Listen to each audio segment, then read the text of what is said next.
Boom boom shakalaka laka boom shaka. Boom boom shakalaka laka.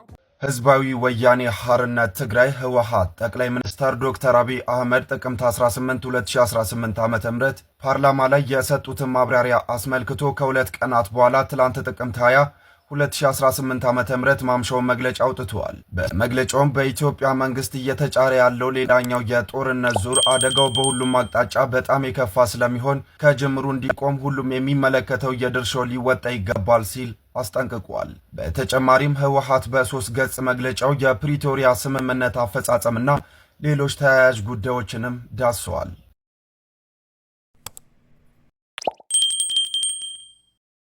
ባንዳውን አጠገባችሁ ፈልጉ እኔ ባንዳ አይደለሁም ሲሉ ዶክተር ደሳለኝ ጫኔ ተናገሩ። ከቀናት በፊት በነበረው የፓርላማ ውሎ ኤርትራን በተመለከተ ጠንካራ ጥያቄን ያነሱት ዶክተር ደሳለኝ ጫኔ ለተነሳባቸው ትችት እንግዲህ ምላሻቸው ሰጥተዋል። የቤተሰቤ የጀግንነት ታሪክ በላብና በጥረት ሰርቶ የማደር እንጂ በባንዳነት የማደር አንዳችም ነገር የለበትም። አባቴ ወታደር የነበሩ ወንድሜ መቶ አለቃ አያሌው ጫኔ የሐረር ጦር ትምህርት ቤት ምሩቅና እንዲሁም ደግሞ የነብሮ ክፍለ ጦር መኮንን በወታደራዊ ደርግ ዘመን እንዲሁም ሌላኛው ወንድሜ ደግሞ ተስፋ ሚካኤል ጫኔ የሁርሶ ወታደራዊ ትምህርት ቤት አሰልጣኝም በሃይዲግ ዘመን የነበሩ ሶስቱም ኢትዮጵያውያን በከፍተኛ ጀግንነትና እንዲሁም ደግሞ በከፍተኛ ብቃት ሀገራቸውን ያገለገሉ ወታደሮች ናቸው። ቅድመ አያቶችም እንዳብዛኛው የጎጃም አማራ ገበሬ አርበኞች ነበሩ። ቤተሰቤ ለሀገር ሉዓላዊነትና እንዲሁም ደግሞ አንድነት በደም ዋጋ የከፈለ ነው። ባንዳነት ከእኔም ሆነ ከቤተሰቤ ታሪክና እሴት ጋርም ባዳ ነው። ስለዚህ ባንዳ ያላችሁኝ ተቾቼ ባንዳነት ይኖርባችሁ እንደሆነም በዙሪያችሁ ፈልጉ፣ ከኛ ቤት ባንዳ የለም ሲሉ እንግዲህ ዶክተር ደሳለኝ ጫኔ ተናግረዋል። እናንተስ በዚህ ጉዳይ ምን ትላላችሁ? ሀሳባችሁን አጋሩ። ምስኪን ዮኒ ጓያው ይድረስ ለጠቅላይ ሚኒስተሩ ብሎ ያስተላለፈውን መልእክት አድምጠነው እንመለስ። ዶክተር አብይ አድርሱልኝ ፓርላማ ላይ ለተቀጥረው የሚሰሩ በተለይ ስለዚህ ብአዴን ባንዳ ነው ብላችኋል። አንድ ነገር እነግራችኋለሁ። ተቀጥረው የሚሰሩ በተለይ በአማራ በብአዴን ውስጥ ያሉ ደጋፊ የሚመስሉ ግን አብሶሉትሊ ከኤርትራ ጋር የሚሰሩ አሉ፣ ከሻዕቢያ ጋር። ይሄን ነገር መንግስት ቼክ ቢያደርግ ጥሩ ነው። ብአዴንን አትፈልጉም። አሁን ደግሞ እንዳትቃወሙ የአማራ ልጆች ብአዴንን አንወድም አንደግፍም ስትሉ የነበራችሁ አሁን ብአዴን ደግሞ ጥቆማ ሲደርሰንና ስናደርግ ለምቦጭ እንዳጥሉ። ስለዚህ ብዙ ጊዜ በኢትዮጵያ ጉዳይ ላይ በዚህ ሰዓት ፖለቲከኞች ነን የሚሉ አዝማሪዎች አሉ። በኢትዮጵያ ጉዳይ ላይ ምን እዛ የሚደረገውን ነገር አብሶሉትሊ ለሻዕቢያ የሚያካፍሉ ለሻዕቢያ ኢንፎርሜሽን የሚሰጡ ሰዎች አሉ። ስለዚህ ኢትዮጵያውያን ጥንቃቄ አድርጉ። አብቹ አሰብን ካስመለሰ እኔ ፖለቲካ አቆማለሁ። አቶ ልደቱ አሁን ጠቅላይ ሚኒስትር አብይ ባሰቡበት መንገድ ተሄዶ የኢትዮጵያ ሕዝብ የባህር በር አግኝቶ ተጠቃሚ ከሆነ በማግስቱ እኔ ከፖለቲካ እለቃለሁ። የፖለቲካ ደንቆሮ ነኝ ማለት ነው። አይገባኝም ማለት ነው። ደደብ ነኝ ማለት ነው። ይሄ ጉዳይ እንዳውም የባህር በር የማግኘት እድላችንን የሚያረቅ ነው፣ የሚያወሳስብ ነው። ከዚህ በኋላ በጎረቤት አካባቢ ያሉ ሀገሮች ሁሉ ኢትዮጵያን በስጋት ነው የሚያዩት፣ በፍርሃት ነው የሚያዩት። 130 ሚሊዮን ህዝብ ነው ያለኝ ብለህ ከ2 ሚሊዮን ከ3 ሚሊዮን ህዝብ ጋር ራስን በጉልበት ማነጻጸር ከጀመርክ በኋላ ማንም ጎረቤት ሀገር በስጋት ነው የሚያዩ፣ በፍርሃት ነው የሚያዩ። ከነዚህ ሀገሮች ጋር ነገ በሰላማዊ መንገድ በጥቅም ልውውጥ በዲፕሎማሲ የባህር በር ጥያቄያችንን ለማሳካት የምናደርገው ጥረት ሁሉ ችግር ውስጥ ነው የሚወድቀው፣ የማይቻል ነው የሚሆነው። ስለዚህ ለኢትዮጵያ የባህር በር ማስገኘት የሚፈልግ መሪ በዚህ ወቅት አገሪቱ በጦርነት እየታመሰች በጦርነት በኃይል የባህር በር አመጣለሁ ብሎ አይፎክርም። ይሄ የኢትዮጵያ የባህር በር እንዳታገኝ የሚፈልግ መሪ አመለካከት ነው፣ አካሄድ። ሰው እኮ ከፍሬው ይታወቃል፣ ባይናገርም ከፍሬው ይታወቃል። ውሏቸውን ስታዩ ዛፍ በፍሬው እንደሚያስታውቀው ሁሉ እነሱ ያስታውቃሉ። ለምሳሌ ፓርቲ የሌለበት ሀገር፣ ምርጫ የሌለበት ሀገር፣ ህገ መንግስት የሌለበት ሀገር፣ ወጣት የሌለበት ሀገር ተስፋ የሌለበት ሀገር ተለጥፎ ለኢትዮጵያ ተስፋ ሊያመጣ የሚችል ሰው ነው። ከማን ነው የሚማረው? የእነሱን ዲሞክራሲ እንዳይል መንግስት አይታወቅ፣ ካቢኔ አይታወቅ፣ ፓርቲ አይታወቅ፣ ህገ መንግስት የለ፣ ምርጫ የለ። እዛ ተለጥፎ ስለ ምርጫ መጠየቅ አይገርምም? ምርጫ የለበት ተለጥፎ ስለ ምርጫ መጠየቅ።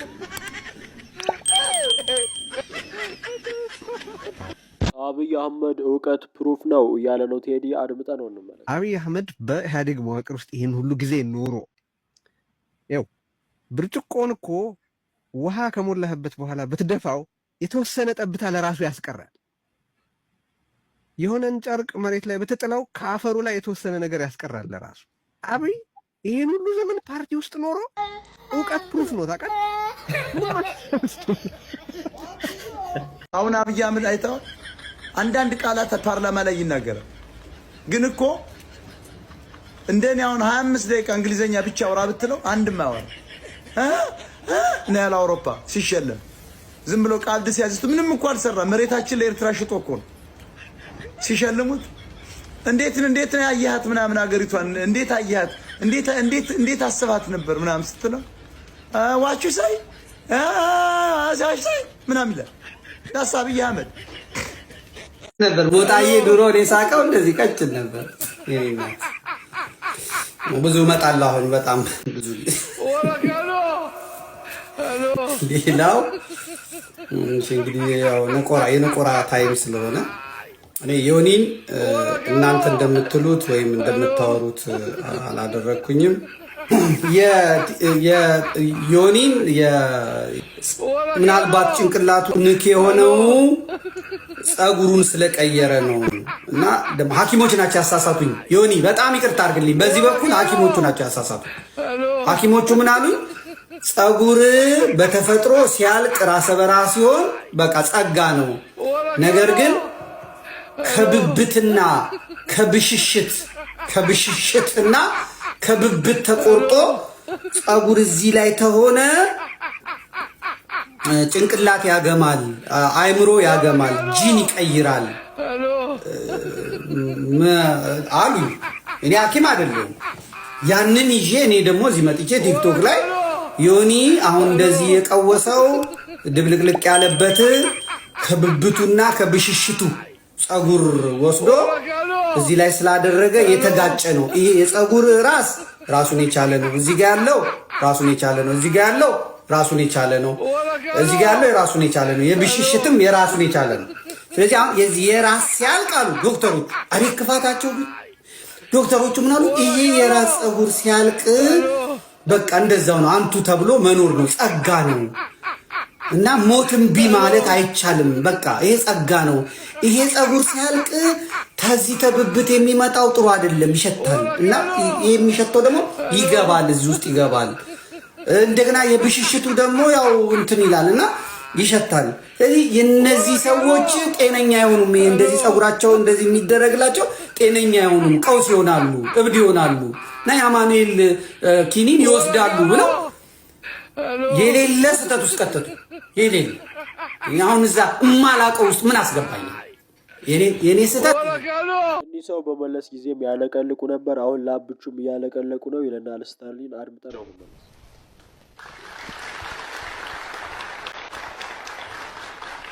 ኦሮሞ እንደሚተርተው አርቢ ቆሬን ወራንቴፍ ይኖኮሉ ዝሆን እሾ ስለወጋው አያነክስም። እንኳን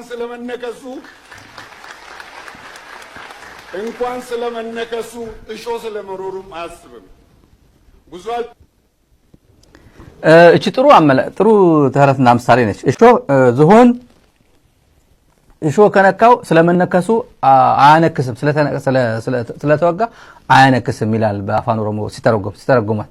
እኚህ ሰው ማን ናቸው ብዬ ጎግል አደረኩ። አንደኛ አለቅላቂ ናቸው። የአንጋፋ ፋርሴ ቡላ ናቸው። በኢህአዴግ ጊዜ ጀምሮ በጣም አለቅላቂ በዛ የሚታወቁበት አንድ ጉዳይ አላቸው። በኦሮሚያ ታሪክ አላቸው። የኦሮሚያ ህዝብ መዝሙር ገጣሚ እሳቸው ናቸው። ስለዚህ ባለውለታ የኦሮሚያ ህዝብ መዝሙር ሲሰራ ምን ብዬ ልስራ? የኦነግ ህዝብ መዝሙር ታውቁታላችሁ አሉ። ኦሮሚያ ታዋቂ ነው በጣም።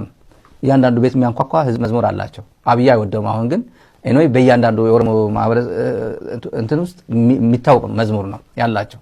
አይቀየርም ደግሞ በጣም ኦልሞስት ዩኒቨርሳል ለኦሮሞ ህዝብ ጊዜ የማይሽረው አይነት መዝሙር ነው ያለው። መዝሙር ይቀየራል ግን በጣም ጊዜ ተሻጋሪ ነው መዝሙር ነው የሰሩት የኦነግ። እነሱ እንዴት ብዬ ልብለጠው ኦነግ እንዴት ብዬ ልብለጠው ብሎ ኦህዴድ ያመጣው ይሄን ሰውዬ ነው። መሐመድ ቆጴ ነው የሚባሉት። መሐመድ ቆጴ የኦሮሚያ ህዝብ መዝሙር የኦህዴድ ማለት ነው በኦህዴድ የሚመራው ኦሮሚያ ሲሰራ በጣም የ100 ዓመት እድፍ በደማችን ጠራርገን ምናምን የሚል ግጥም አለው።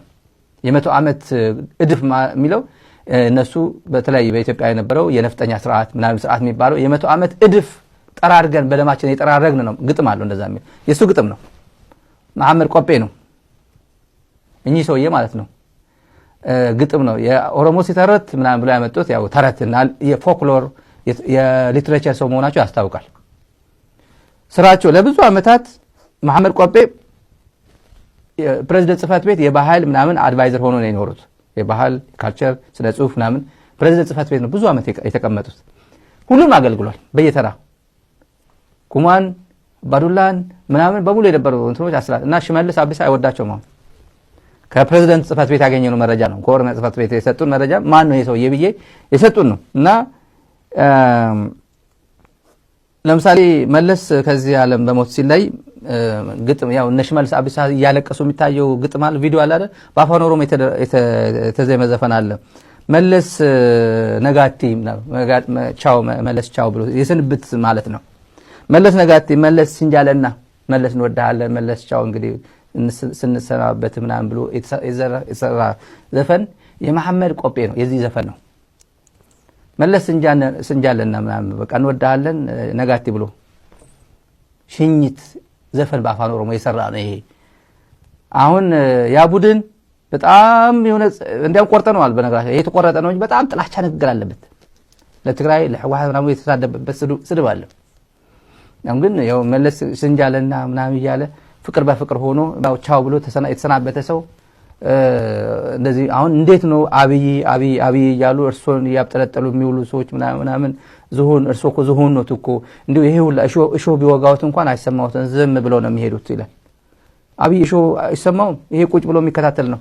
ቲክቶክ የማንም ማቀም ያ እብዱ ጎጃሜም ሲሰማ ነው የሚያድረው። ምን ጥርጥር አለው?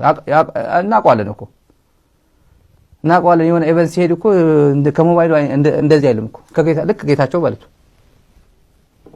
ያው በጣም ነው የሚሰማው። ሚዲያ ቆዳው ሴንሲቲቭ ነው። ዝሆን አይደለም። በትንሽ እንደዚህ ነካስ ታረጋው የሚሰማው ምንም ሳያረጉት እያሰረ የሚውል የሚገድል ነው። በቴዎርጌሳ ምን ስላደረገው ነው የገደለ? ምን ሀጫሉ ምን ሪቮሉሽነሪ ነው። የሆነ ነገር ስህተት ካየብኝ የኦሮሞ ህዝብን ያነሳሳብኛል ከዚህ ካሁን ልቅጫው ብሎ ጣጣ ያደረገው እሱ በቴ መስሎነ ነው። በጣም ጎበዝ ፖለቲካል ፊገር ስለነበረ በኦነግ የዲፕሎማሲ ሰው ስለነበረ ነው። ከኢንተርናሽናል ሚዲያ ኢንተርናሽናል ኤምባሲዎች ጋር ግንኙነት ስለነበረው ነው። ከዛ ጣርጎ አስወገደው። መሐመድ ቆጴ ግን ቀላል አይደለም። እንደዚህ ሄዶ እንዴት እርሶን የሚወቀሳሉ? እርሶን ለማንኛውም አይሰማውትም እኮ ዝሆን ነው። ዝሆን ጥሩ ነበር። ዝሆን ጠቅላይ ሚኒስትር ዝሆን መሆን ነበረበት። የማይሰማው የአብይ ተረት ያልተመቸው ቴዲ እንዲህ ብሏል። ተረት እያወራ አገሪቱን ተረት ሊያረጋት በቃ የተረት ብዛት ያው እንዳየኸው ነው። የተረቱ ብዛት ደግሞ ተረቶቹ መንቻካ ቶሎ የማያልቁና ሰብስቶት ይላቸው ናቸውና በአንድ ወቅት ቀበሮ ከአንበሳ ጋር ውለታ ውሎላት ድርድር ያደርጋሉ። ውለታ ስለዋልክልኝ አንተ አደና ትቸገር ተቀመጥ፣ እኔ እየፈለኩ ሊታደኑ የሚገባቸው ነገሮች አመጣልሃለሁ ትላለህ። አንበሳ ተስማምቶ ቁጭ ይላል በቦታው ከነ ክብሩ እና ቀበሮ ስትሄድ አጋዘን ታገኛለች። አጋዘን አልሰማሽም ወይ? ፌስቡክ አላየሽም ወይ? አዲስ ህግ እኮ ወጣ። ምን የሚል ነው? አንበሳ እያረጀው ስለሆነ እየደከምኩ ስለሆነ ደህና አጋዘን ከተገኘ ዙፋኑን አስረክባለሁ እያለ ነው። ያጣሁሽ የት ነበርሽ ትላታለች። አጋዘን ደንግጣ እውነትሽን ነው መቼም ስልጣን የማይፈልግ የለም እውነትሽን ነው ትላታለች አዎ በእኔ እንሂድ ላሳየሽ ልክ አንበሳ ጋር ሲደርሱ ያውልሽና አነጋግሪው ትላታለች አጋዘን አገር ሰላም ነው ብላ ልታናገር ሄድ ስትሄድ አንበሳው አፈፍ ሲያረጋት ግጭት ይፈጠርና በግድ ታመልጣለች ግን አንድ ቀንዷ ይሰበራል መታ ቀበሮዋ ጋር አንቺ ጨካኝ ዋሾ አታለልሽኝ እንዴት ልታስበይኝ በተንኮል ታመጭኛለሽ አንበሳው እኮ ሲታገለኝ አንድ ቀንዴ ተሰበረ ትላታለች ወይ አጋዘን ለካ እንደዚህ ሞኝ ነሽ እሱ እኮ ቀንሽ የሰበረው ንግስናውን ሊያስቀምጥብሽ ቀንሽ ስላልተመቸው ለማስተካከል ነው እንጂ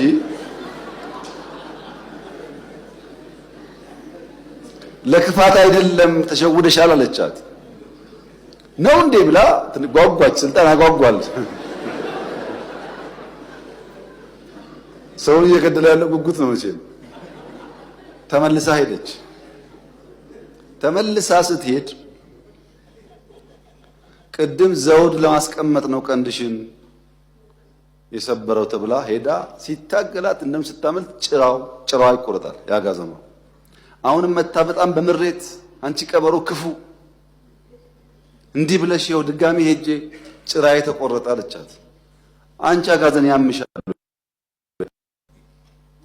ለሚቀመጠው ነበረ አሁን ደግሞ አንቺን ዙፋን ላይ ለማስቀመጥ ጭራ ያስፈልግም ነው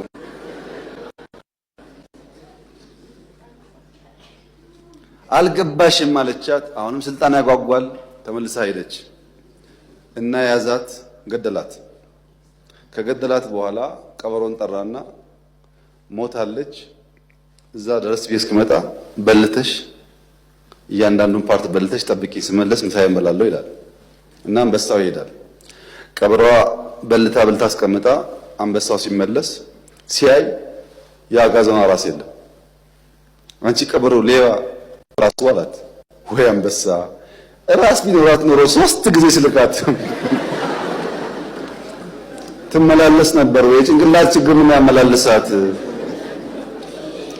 አለች ቀበሮ ይባላል እና የኤርትራ ጥያቄ ቅኝ ግዛት ነው ጥያቄ አይገባኝ የሚለው ከዚህ አጋዘን የማይሻል ነው ማለት ነው ያልገባው ጭንቅላት የሌለው ነው ማለት በዚህ ደረጃ ተማሪ ሆነን የተነገረን ተረት የሚያስታውሰኝ አንድ ጠንቋዮችን የሚጠላ አባይ ጠንቋዮችን የሚጠላ ንጉስ ነበር ይባላል እና አንድ አባይ ጠንቋይ ወደ አቅራቢያው ሲመጣ ያዙልኝ እገርፋለሁ ብሎ አሲዞ ያመጣዋል አንተ ጠንቋይ ነህ ይለዋል አዎ ታውቃለህ ወደፊት የሚሆነውን ነገር አዎ እስቲ የምታውቀው እኔ መቼ እንደምሞት ንገረኝ አለ ብሎ ጠየቀው ንጉሱ ይሄን ሲጠይቅ ጠንቋዩ ብልጥ ነበርና እኔ በሞትኩ በማግስቱ ነው የምትሞቱት ብሎ ይነገርልኝ